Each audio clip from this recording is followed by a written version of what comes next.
trazer o Uribe aqui para a nossa conversa, porque o Uribe foi quem apurou, esses conselhos estão sendo dados aí para que ele fique nos Estados Unidos, mas devolva as joias, né, Uribe? Bom dia, antes de mais nada. Queria que você trouxesse, além do bastidor que a gente já encaminhou aqui, um pouco da percepção aí em Brasília, de que forma porque os opositores a gente sabe o que estão fazendo, né?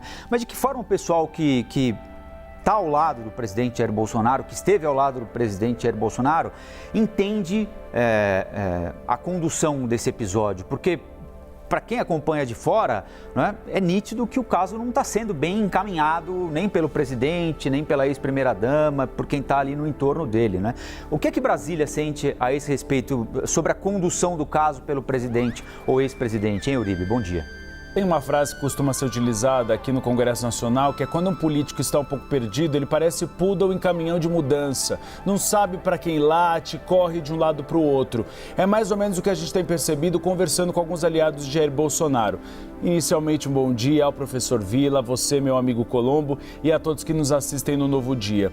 A gente poderia perceber, conversando com eles, que é uma série de recomendações a Jair Bolsonaro, porque a história começou de uma maneira errada na visão de alguns aliados dele. Inicialmente, deveria ser com Bento Albuquerque explicando que errou um procedimento, e essa é a narrativa inicial, que ele deveria ter ido à Receita Federal, registrado as joias para entrada no Brasil, e como errou aquele procedimento, ele seria uma espécie de bode expiatório.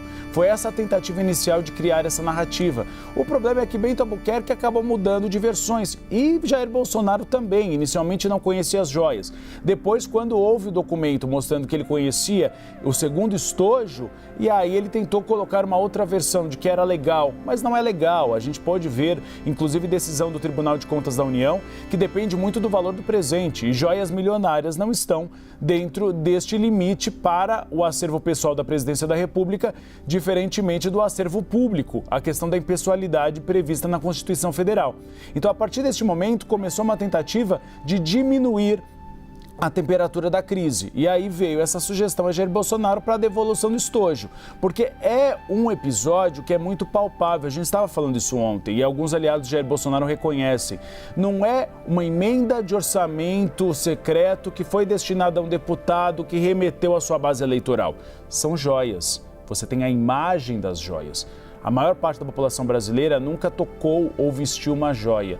Então é um escândalo de apropriação indébita de bens públicos que é muito direta relacionado ao escândalo de corrupção. E é isso que Jair Bolsonaro não queria, porque ele criou a mítica dentro da eleição de 2018 que não havia mamata e que não havia corrupção na gestão dele, apesar dos eventos que nós tivemos da Covaxin, que acabou sendo cancelado o contrato por indícios de irregularidade, a questão, por exemplo, do mercado ilegal de madeira para o exterior, que acabou abarcando o ex-ministro do Meio Ambiente, Ricardo Salles. Então, é uma série de pequenos escândalos, mas que não eram muito diretos na questão da corrupção. Então, há essa preocupação muito grande. Jair Bolsonaro ontem manifestou a intenção, quem trouxe essa informação foi a Tainá Falcão, de permanecer no exterior por mais tempo para arrefecer, mas há uma avaliação aqui interna de que cada vez se torna mais provável que ele se torne inelegível.